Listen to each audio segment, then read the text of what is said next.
Bitcoin and Ethereum ரெண்டுலையுமே நம்மளோட trades என்ன பண்ணியிருந்தோம் அப்படின்னு பார்த்தீங்கன்னா பிளேஸ் பண்ணியிருந்தோம். ஸோ பிட்காயினில் ரைட் நோ எவ்வளோ ப்ராஃபிட்டில் உட்காந்துருக்கோம் அப்படின்னு பார்த்தீங்கன்னா 24.25% ப்ராஃபிட் உட்காந்துருக்கோம். ஆல்மோஸ்ட் 25% ப்ராஃபிட்ஸ் உட்காந்துருக்கோம். இது எத்திரியமில் பார்த்தீங்கன்னா 57% ப்ராஃபிட்ஸ் உட்காந்துருக்கும். ஸோ இதை கேப்சர் பண்ணுறதுக்கு நமக்கு வெறும் 2 months தான் ஆச்சு. ஸோ எத்திரியமில் பார்த்தீங்கன்னா சிம்பிள் ஒரு ட்ரையாங்கிள் பேட்டர்ன் நமக்கு கிடைச்சிருக்கு.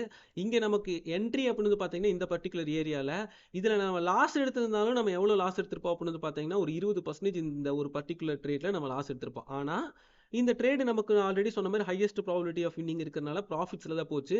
பட் இப்போ வரைக்கும் நம்ம எவ்வளோ ப்ராஃபிட்டில் உட்காந்துருக்கோம் அப்படின்னு பார்த்தீங்கன்னா ஆல்மோஸ்ட் 55% ப்ராஃபிட்ஸில் நம்ம உட்காந்துட்டு இருக்கோம். ரைட்.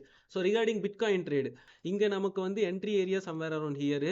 இங்கே நமக்கு 15% லாஸ் ஆயிருக்கும். லாஸே ஆயிருந்தாலும் 15% ஆயிருக்கும். But we have almost made கிட்டத்தட்ட 30%. இந்த மூவ் சஸ்டெயின் ஆச்சுன்னா இந்த 50%ங்கிறது எத்திரியம் 100% வரைக்கும் போகலாம். பிட்காயினோட மூவ்ங்கிறது 50% to 100% வரைக்கும் கேப்சர் பண்ண முடியும். அண்ட் லாஸ்ட் 1 yearல மட்டும் பார்த்துட்டீங்கன்னா நான் மொத்தமாகவே கிரிப்டோவில் எடுத்த ட்ரேட்ஸ் அப்படின்னு வந்து பார்த்தீங்கன்னா 3 ட்ரேட்ஸ் தான். ஸோ ஜஸ்ட் பை டேக்கிங் 3 ட்ரேட்ஸே நம்ம வந்து பார்த்தீங்கன்னா மொத்த ட்ரேடோட இப்போ வரைக்குமே கிட்டத்தட்ட 127% நமக்கு ரிட்டர்ன்ஸ் என்ன இருக்கு அப்படின்னு பார்த்தீங்கன்னா வந்திருக்கு.